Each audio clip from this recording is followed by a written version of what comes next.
Oui, Monsieur le Président, Madame la Vice-Présidente, Mesdames et Messieurs, chers collègues, nous le savons tous, le dispositif du Fonds d'aide à la vie associative représente un instrument utile, pratique et très précieux pour nos associations, pour nos habitants et pour nos territoires.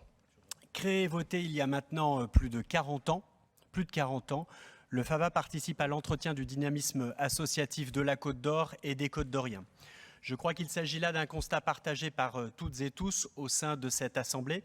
Chacune et chacun d'entre nous sait à quel point le dispositif du Fonds d'aide à la vie associative nous permet d'intervenir dans nos cantons respectifs, à une échelle fine, à une échelle très locale, et nous permettant d'identifier celles et ceux qui s'engagent sur le terrain au plus près et au plus proche des habitants.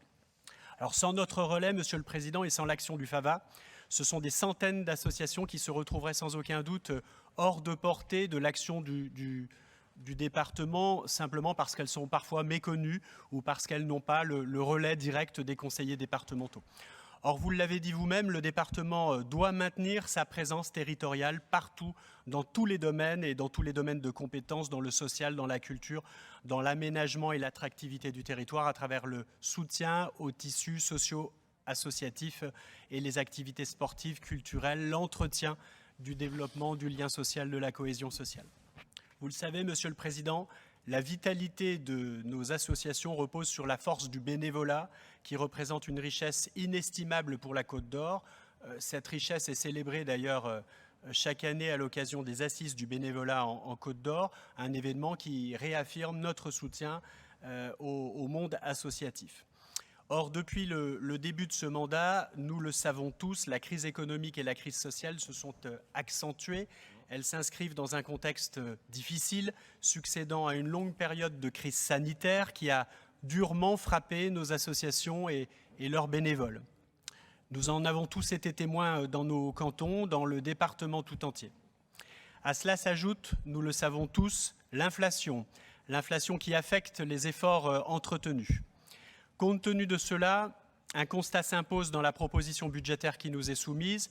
L'enveloppe FAVA de 346 500 € n'a pas évolué dans son montant depuis 3 mandats.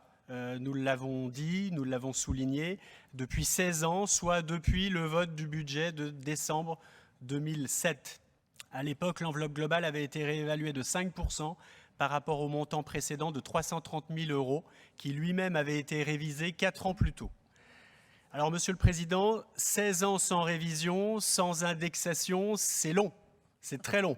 Mais c'est surtout une perte progressive de moyens à l'attention des 1500 associations entrant désormais dans le cadre du FAVA.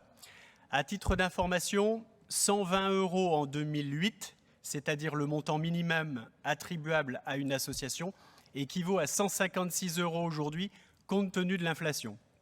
Pour le dire autrement, 120 € d'aujourd'hui, c'est seulement 100 € de 2008.